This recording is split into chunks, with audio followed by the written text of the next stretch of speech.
Red King Kong versus Alien Superman. Battle for the Forbidden Island. The monster who stole children and the king who fought back. Secret Island War. When legends awaken. Two kings, one enemy, and a 1,000-year curse. The day Red King Kong faced the alien god. The island had no name outsiders could speak. For 1,000 years, it had been hidden from the maps of men. A fortress of roaring seas, jagged cliffs, and jungles so dense they swallowed the sun. 100 villages thrived here, bound together by ancient laws older than memory itself. And the oldest law of all was carved into every heart. Never enter the forbidden forest. The forest was not just trees. It was a wall of green darkness, a living thing that breathed and whispered. Its roots twisted like the bones of buried titans. Its canopy blotted out the sky. And somewhere in that darkness, something moved, something that came every 3 days to take a child. The elders called it the forest monster. They said it did not kill. It took, and those it took were never seen again. For generations, the people had lived with this terror. They built their homes far from the forest's edge. They posted guards. They prayed to the old gods.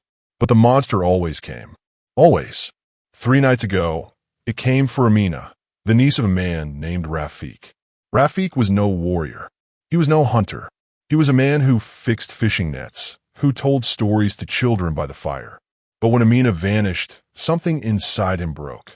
The elders told him to accept it. The forest takes what it wants. But Rafik had heard another story, one whispered by travelers, madmen, and drunkards in the market. In the mountains beyond the forest, there lives a giant, the Red King Kong. He is merciful. He is strong. And if he fights for you, no monster can stand. Most called it a myth. Some laughed in his face. But Rafik packed food, water, and a blade, and walked toward the forest. The first step into the forbidden forest was like stepping into another world. The sunlight vanished. The air turned cold and damp. Every sound, the drip of water, the rustle of leaves, felt like it was watching him. The ground was soft with centuries of fallen leaves. Strange flowers glowed faintly in the shadows. Insects the size of his hand crawled across the bark. Somewhere far off, something screamed, high and sharp, then cut off suddenly. Rafik kept moving. Hours passed. The trees grew thicker, their trunks so wide it would take 10 men to encircle them. Vines hung like snakes from the branches. The air smelled of earth and rot. Once he thought he saw movement, a shape huge and red far in the distance. But when he blinked, it was gone. The river of bones. By midday, he reached a river. Its water was black, its current swift. On the far bank, half buried in the mud, lay bones, hundreds of them. Some were human, some were not. Rafik's stomach turned. He crossed quickly, using a fallen tree as a bridge, never taking his eyes off the shadows. Beyond the river, the ground began to rise. The forest thinned, replaced by cliffs and jagged rocks. The air grew colder. The wind howled through the stones like voices. The mountains gate. By nightfall, he reached the base of the mountains.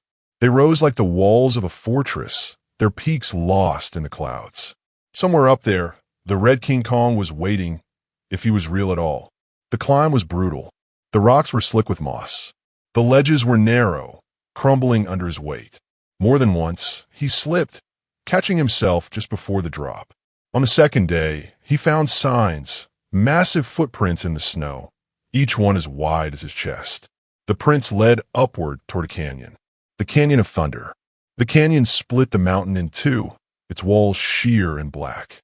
At the bottom, a river roared like thunder, its spray rising in clouds. And on the far side, sitting on a ledge the size of a house, was the Red King Kong. He was massive, taller than any tree, his fur a deep crimson that caught the light like fire. His shoulders were broad as cliffs. His hands could crush boulders. But his eyes were not the eyes of beast. They were the eyes of something older, wiser, and infinitely sad. When he spoke, his voice shook the stones. You came far, human. What? The plea. Rafik told him everything. The monster, the stolen children, the villages in fear. He spoke of Amina, of the law that forbade entering the forest, of the hopelessness that had gripped his people. The Red King Kong listened in silence, his gaze fixed on the horizon. When Rafik finished, the giant shook his head. I cannot fight alone. There are two of us, brothers, but we have not spoken in 3 years. Not since the fight. Rafik's heart sank. Then I'll find him, he said. Tell me where. The giant's eyes narrowed. He will not come easily, but if you bring him, I will fight. The journey begins again. And so Rafik's journey began again, deeper into the mountains, toward a brother who might not want to be found. The path was treacherous. He crossed frozen ridges where the wind cut like knives. He climbed cliffs slick with ice, where one wrong step meant death. Days blurred into nights. His food ran low, but he kept going, driven by the image of two giants standing together against the monster. Somewhere ahead, the second king waited, and with him, the hope of the island. The wind at this altitude was a living thing. It clawed at Rafik's face, howled in his ears, and tried to shove him off the narrow ledges he clung to. The mountains here were cruel, their peaks like jagged teeth biting into the clouds. Somewhere beyond them lived the second Red King Kong, the brother who had not spoken to the first in 3 years. The first king's warning echoed in Rafik's mind. He will not come easily. But Rafik had no choice. Without both brothers, the island was doomed. The ice path, the trail wound upward into a world of white. Snow crunched under his boots. The air was thin, each breath burning his lungs. His fingers were numb despite the gloves. He passed frozen waterfalls, their icicles like the fangs of some ancient beast. Once, far below, he saw a herd of horned creatures moving across the snow, each the size of a house. But they vanished into the mist before he could be sure they were real. By the third day, food was running low. His water skin was nearly empty. But ahead, he saw something strange. Massive footprints in the snow, each one as wide as his chest. They led toward a plateau where the wind suddenly died. The Cave of Silence. The plateau was a flat expanse of ice, and in its center yawned a cave. Its mouth was ringed with icicles so long they touched the ground, forming a frozen curtain. Inside, the air was unexpectedly warm, carrying the faint scent of smoke. Rafik stepped inside. The ground trembled. From the shadows, a shape emerged. Another giant, just as massive as the first, but his fur was darker, streaked with black and deep maroon. His shoulders were broader, his arms thicker, and his eyes burned with a fierce, unyielding light. "Why are you here, human?" the giant rumbled, his voice like distant thunder. The refusal. Rafik told him of the stolen children, the fear that gripped the villages, and the monster that haunted the forbidden forest. He told him his brother wanted him to fight. The giant laughed, a deep, booming sound that shook snow from the cave ceiling. "My brother? He thinks I will fight for him after what he did?" "No." Rafik hesitated. "What happened between you?" The giant's gaze hardened. "We fought. Not with words, with fists. The mountains still bear the scars. He betrayed me. I will not fight beside him." Rafik didn't know the details, but he knew this. Without both brothers, the island was doomed. The plea. He spoke of the children, of the fear, of the legend they both were. He told the darker king that the people still believed in them, that their names were whispered in the fireside stories, that they were the only hope left. The giant's anger cooled, just slightly.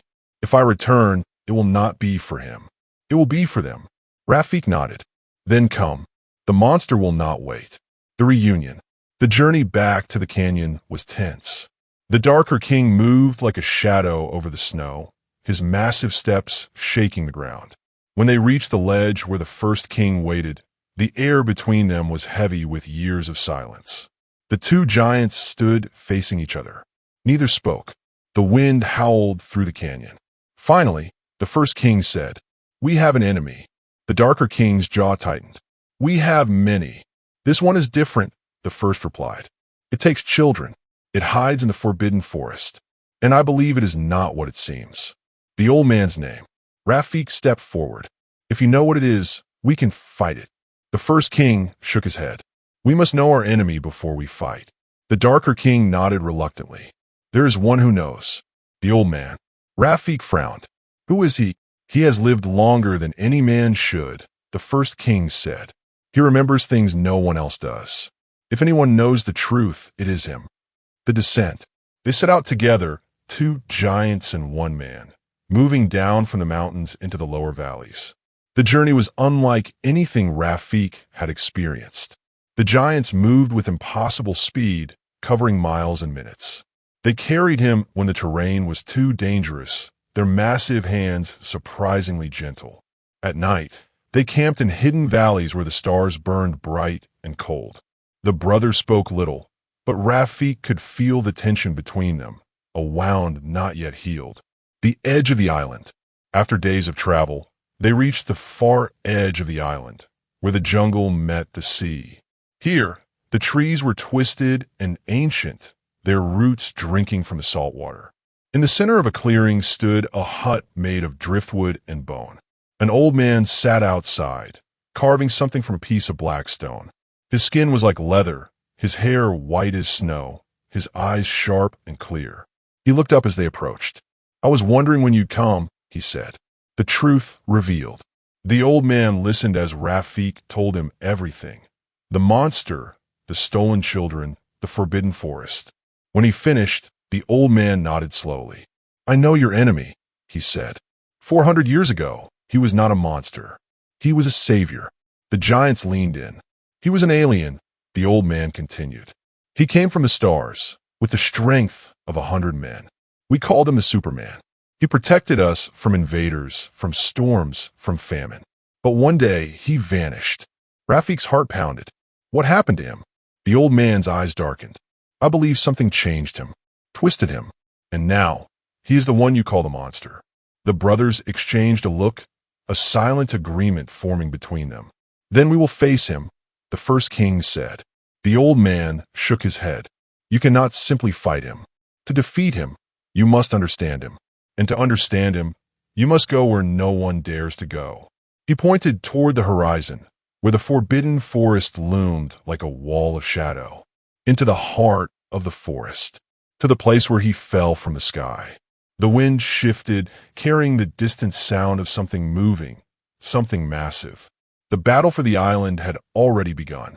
The old man's words clung to the air like smoke. To defeat him, you must go where no one dares to go, into the heart of the forbidden forest, to the place where he fell from the sky. The two red kings stood in silence, their massive forms casting shadows over the hut. Rafik felt the weight of the moment pressing on his chest. The monster was no mindless beast. It was once a savior, a godlike protector. And now, it hunted their children. The darker king broke the silence first. If he truly is the Superman of legend, then killing him will not be easy.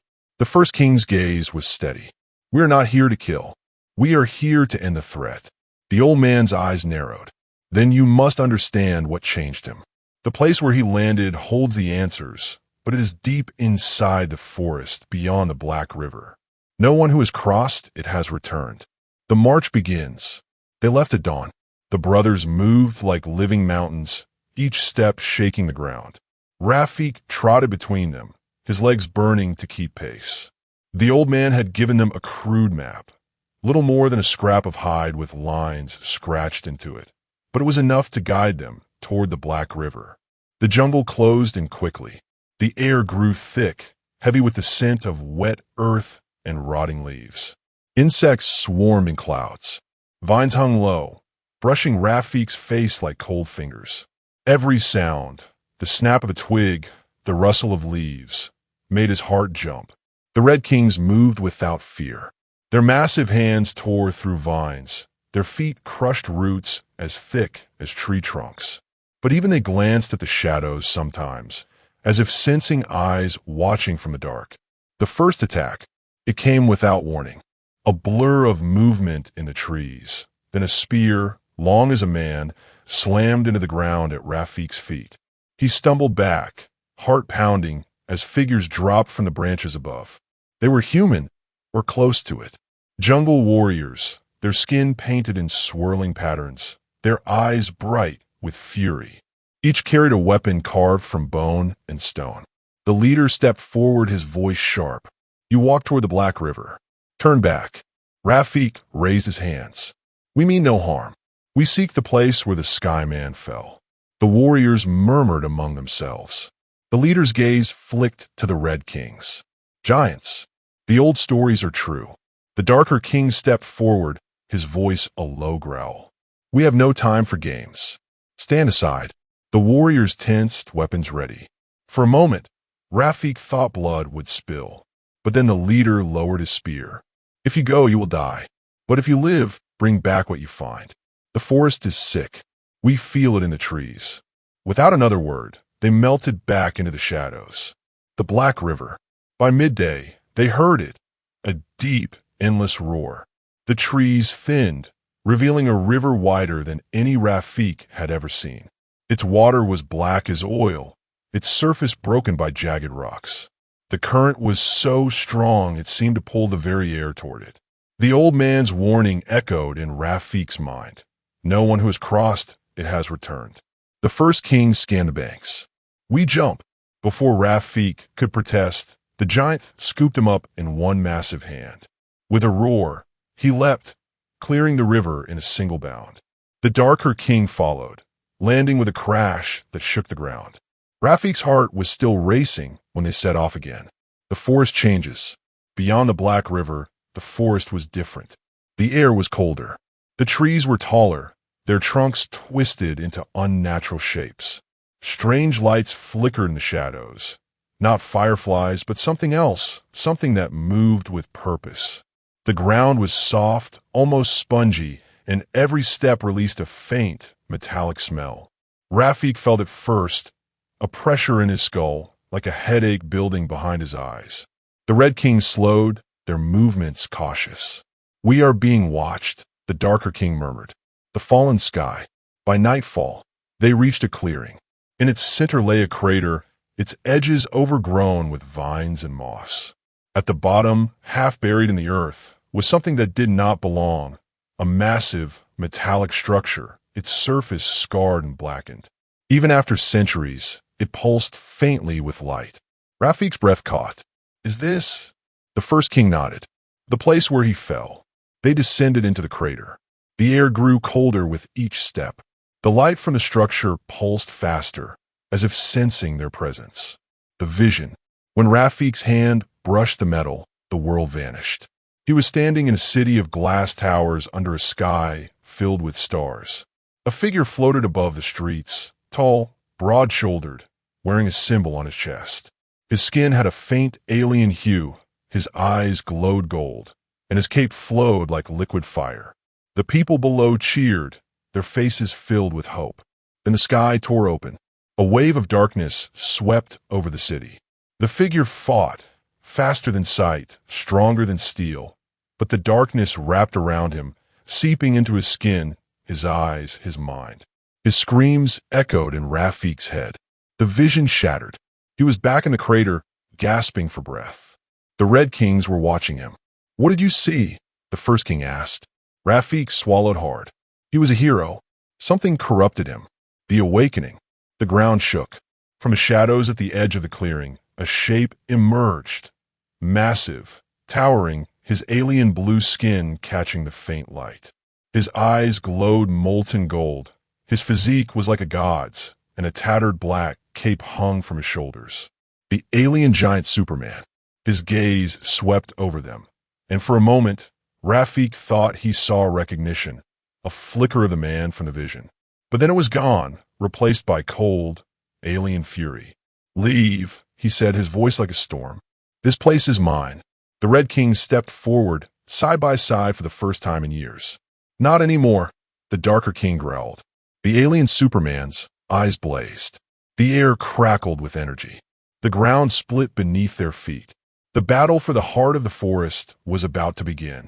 The clearing was silent except for the slow, deliberate footsteps of the alien giant Superman. He was colossal, taller than the Red Kings, his frame carved in impossible symmetry, muscles like sculpted stone. His alien blue skin shimmered faintly under the dim forest light, as if it absorbed and reflected the world around him. His cape, tattered, blackened at the edges, moved without wind, and his eyes, molten gold, burning with a power that felt older than the island itself. Rafik's breath caught in his throat. This was no mindless beast. This was a god who had fallen. The alien Superman's gaze swept over them, lingering on the Red Kings. For a heartbeat, something flickered in his expression, recognition, maybe even sorrow, but it vanished, replaced by cold, unyielding fury. "Leave," he said, his voice deep enough to rattle the ground. "This place is mine." The Darker King stepped forward, his massive fists curling. "Not anymore." The First King moved beside him, their shoulders almost touching for the first time in years. "We came for the children you've taken." The alien Superman's eyes narrowed. "They are safe. Safer than they would be with you." The first strike. The air cracked. The alien Superman moved, faster than sight, a blur of gold and black. His fist slammed into the Darker King's chest, sending the giant skidding backward through the trees. Trunks snapped like matchsticks, the ground splitting under the impact. The First King roared, swinging a massive arm. The blow connected, hurling the alien Superman into the crater wall. The metal of the ancient ship groaned under the force. Rafik scrambled for cover as the ground shook. The alien Superman rose without a scratch. The sky battle. With a burst of speed, he shot upward, breaking through the canopy. The Red Kings leapt after him, their massive forms tearing through the trees. Above the forest, the battle became a storm. Fists colliding with the sound of thunder, shock waves flattening the treetops. Rafik could only watch from below, the flashes of movement like lightning in the clouds. Every impact sent debris raining down, shattered branches, chunks of stone, splinters of the ancient ship. Then, with a roar, the Darker King grabbed the alien Superman mid-flight and slammed him back into the clearing. The ground shakes.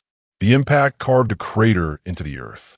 The alien Superman lay still for a moment. Then his eyes flared, beams of golden heat lancing out, scorching the ground. The Red Kings dodged, the beams slicing through trees like paper. The First King charged, tackling him. They rolled, a tangle of muscle and fury, until the Darker King joined, pinning the alien's arms. "Now, Rafik," the First King shouted. Rafik hesitated. Now what? The ship, it can weaken him. The ship's heart. Rafik sprinted toward the half-buried structure. Up close, it was even more alien. Smooth metal that seemed to ripple under his touch, symbols etched into its surface that shifted when he looked at them. A faint hum vibrated through his bones. He found an opening, a jagged tear in the hull. Inside, the air was cold and dry, smelling faintly of ozone. Lights pulsed along the walls, leading him deeper. At the center was a chamber filled with a soft, blue glow. Floating in the middle was a crystal, its surface swirling with light. It pulsed in time with the alien Superman's breathing. Rafik reached for it, the rage unleashed. Outside, the alien Superman felt it instantly. With a roar that shook the forest, he threw the Red Kings off him. The First King slammed into a boulder, shattering it. The Darker King crashed through 3 trees before hitting the ground. The alien blurred toward the ship, his eyes blazing. Rafik grabbed the crystal just as the alien Superman reached the opening. The world exploded. The vision returns. Rafik was somewhere else again, standing in the alien's memories.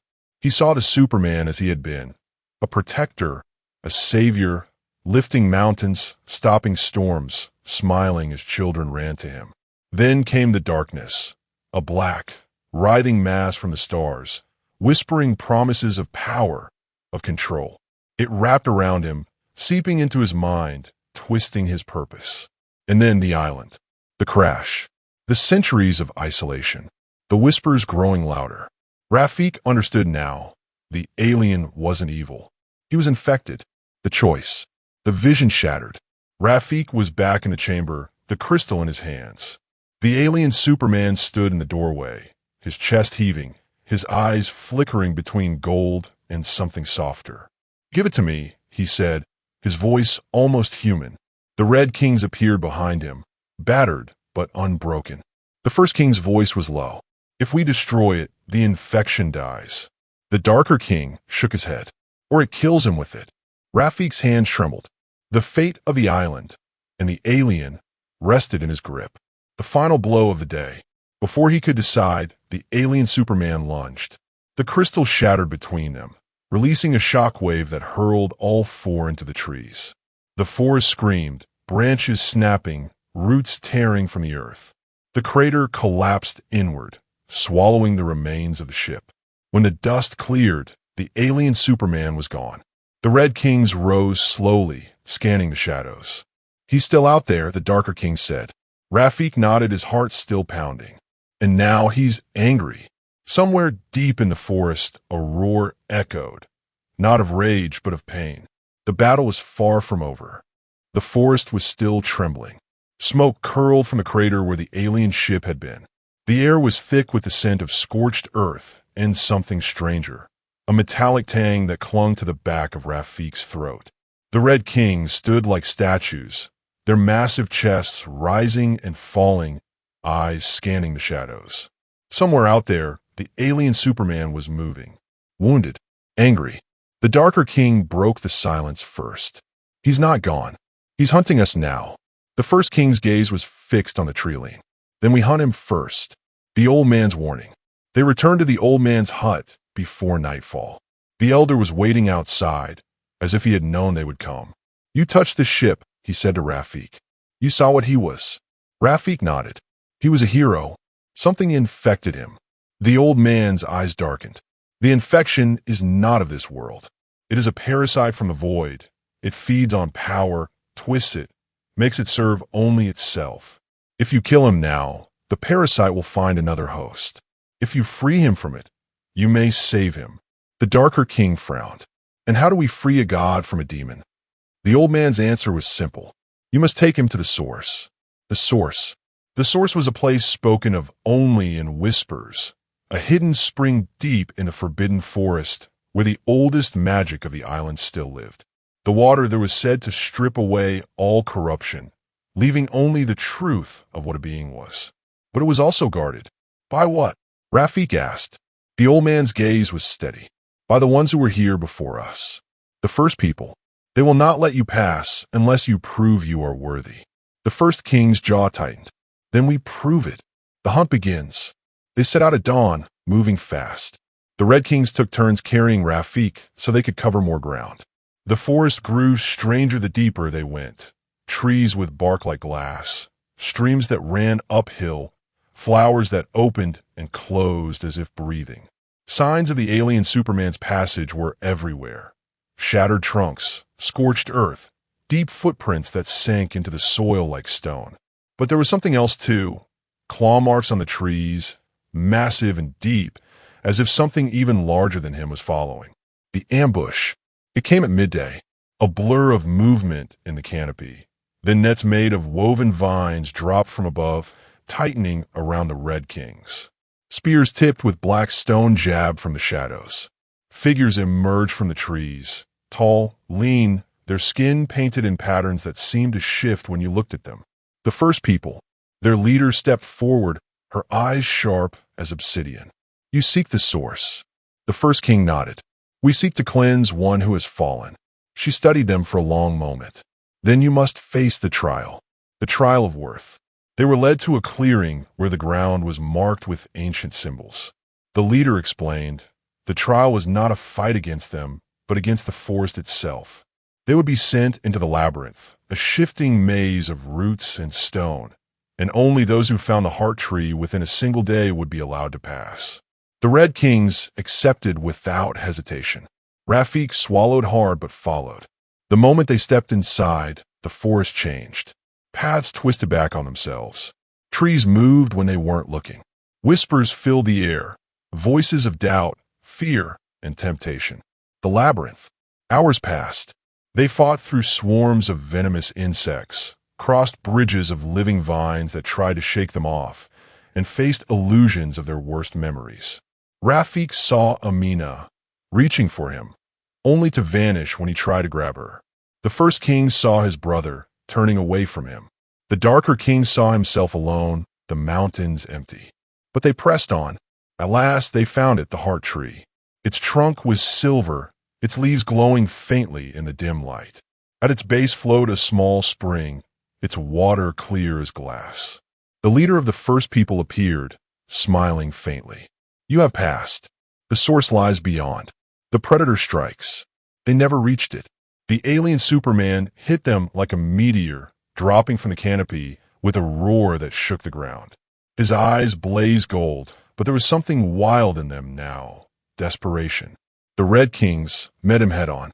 The clearing became a battlefield, fists slamming into flesh, trees splintering, the ground cracking under their weight. Rafik darted between them, trying to stay out of the way, searching for an opening.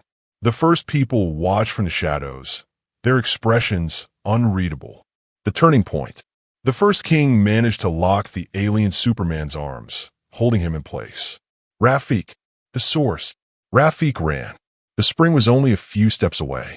He cupped his hands, scooping the water, and threw it onto the alien's face. The effect was instant. The golden light in his eyes flickered. His body convulsed.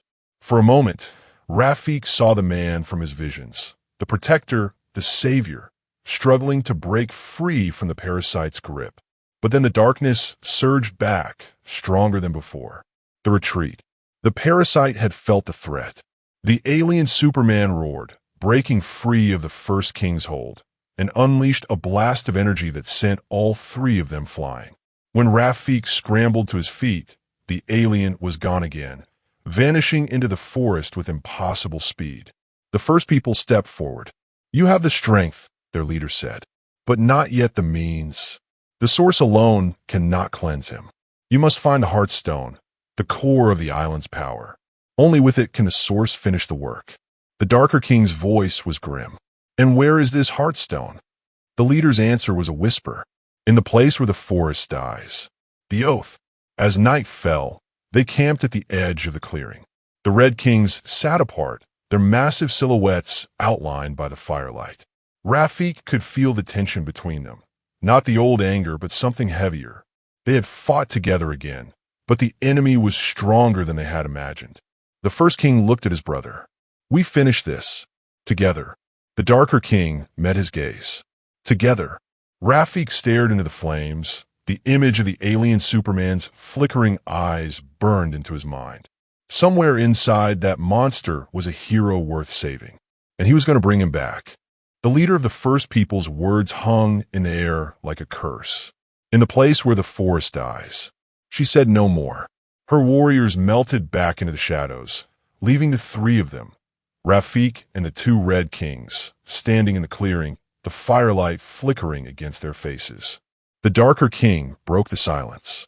I know where she means. The first king's eyes narrowed. You've been there.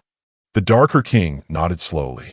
Once, long ago, is a place the forest fears, a wasteland where nothing grows. The air is poison, the ground is ash, and something lives there. The march into death. They set out at dawn.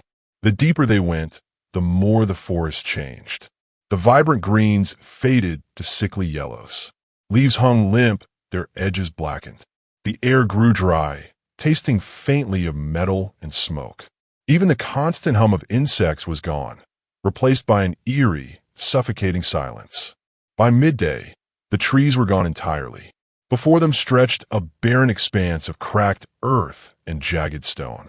The sky above was a dull, lifeless gray. In the distance, a single black spire rose from the ground like a fawn.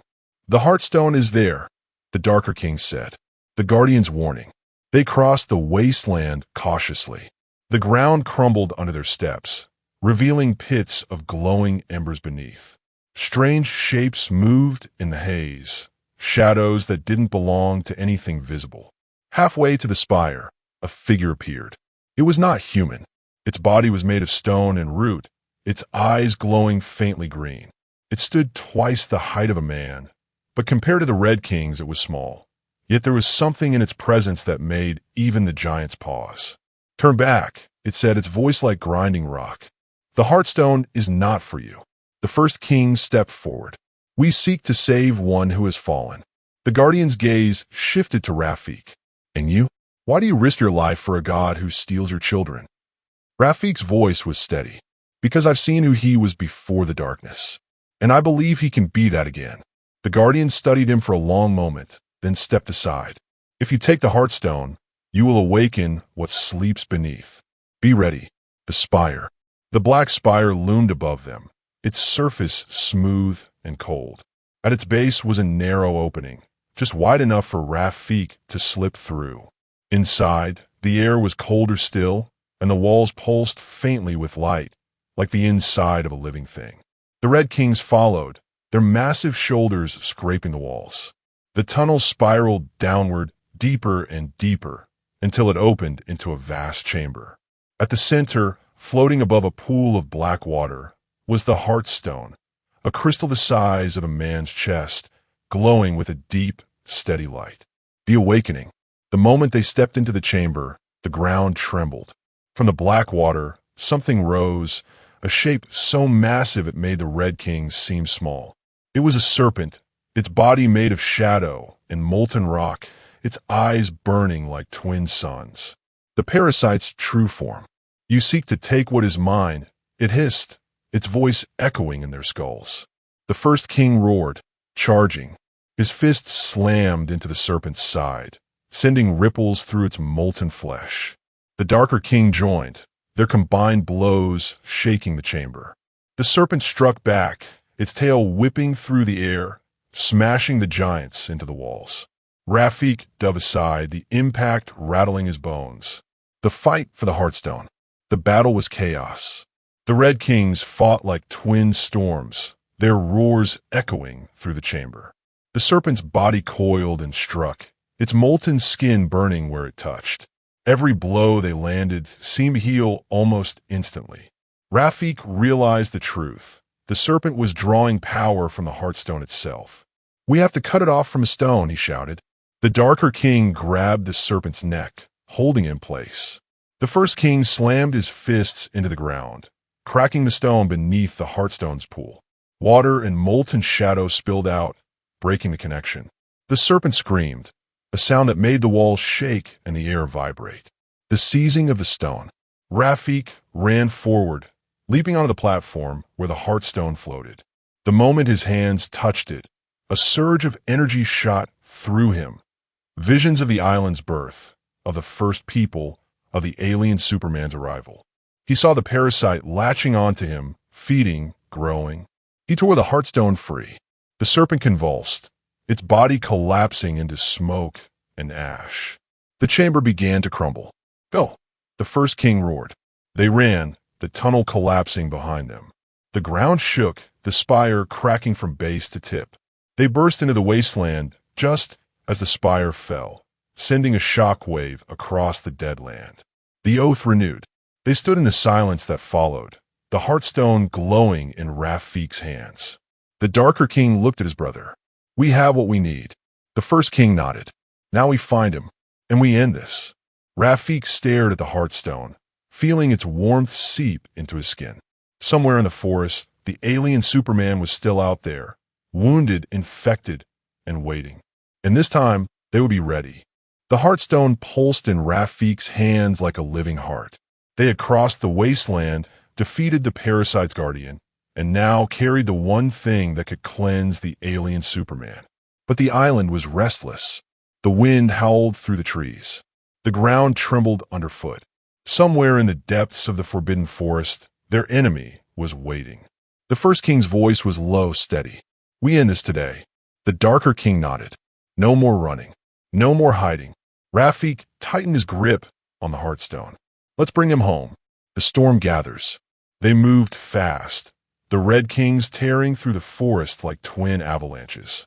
The Heartstone's glow lit their path, casting long shadows that danced across the twisted trunks. Every step brought them closer to the place where it had all begun, the crater where the alien ship had fallen centuries ago. But the forest was changing around them. The trees leaned inward, their branches twisting into claw-like shapes. The air grew heavy, thick with the scent of ozone. Lightning flashed in the distance, though the sky above was clear. The parasite was stirring. The enemy appears. They reached the crater at dusk. The alien Superman was waiting. He stood at the center, his cape whipping in a wind that seemed to come from nowhere. His eyes blazed gold, but the light was unstable, flickering like a candle in a storm. The parasite's black tendrils coiled around his arms and neck, pulsing in rhythm with his heartbeat. "You should have left me," he said, his voice layered, one tone human, the other a deep, alien growl. The first king stepped forward. "We came to free you." The alien's lips curled into something between a smile and a snarl. "I don't want to be free." The final clash begins. The ground exploded as he moved. One moment he was standing still, the next he was slamming into the first king with enough force to send the giant skidding across the crater wall. The darker king roared, swinging a massive fist, but the alien caught it, twisting, and hurled him into the air. Rafik dove aside as debris rained down. The Heartstone's glow flared brighter, reacting to the alien's presence. The first king recovered, charging. The darker king landed beside him, and for the first time in years, the brothers fought as one, their movements perfectly in sync, each strike flowing into the next. The parasite's fury. The parasite fought back. Black tendrils lashed out from the alien's body, wrapping around the Red King's limbs, burning where they touched. The alien's eyes blazed, and beams of golden heat cut through the air, scorching the ground. Rafik knew they couldn't win by force alone. He sprinted toward the alien, dodging falling rocks and whipping tendrils. The Heartstone pulsed in his hands, its light growing blinding. "Hold him," he shouted. The Red Kings roared, each grabbing one of the alien's arms, straining against his impossible strength. The ground cracked beneath their feet. The cleansing. Rafik pressed the Heartstone to the alien's chest. The effect was instant. Light exploded from the point of contact, flooding the crater. The parasite screamed, a sound that wasn't sound at all, but a vibration in the bones and the mind. Black tendrils writhed, shriveling under the Heartstone's glow. The alien's eyes flickered, gold, then clear blue, then gold again. His voice broke through the parasite's growl. "Helm!" The first king tightened his grip. "Fight it!" The darker king roared, pulling the tendrils away from the alien's neck. The parasite shrieked, its form tearing free from the alien's body, a writhing mass of shadow and molten rock. The true enemy. The parasite hit the ground, reforming into the serpent they had faced in the wasteland, but larger, stronger, its body coiled around the crater. Its eyes burned with pure hatred. "You cannot kill me," it hissed. "I'm hunger. I am forever." The Red Kings didn't hesitate. They charged together, slamming into the serpent's body, driving it back. The alien, now free, his eyes clear, rose to his feet, his fists clenched. "Not forever," he said. 3 against 1. The battle was a storm. The Red Kings hammered the serpent with blows that cracked its molten skin. The alien moved faster than sight, striking with precision, tearing into the parasite's core. Rafik stayed at the edge, the Heartstone ready, waiting for the moment to strike. The serpent lashed out, wrapping around the darker king, crushing.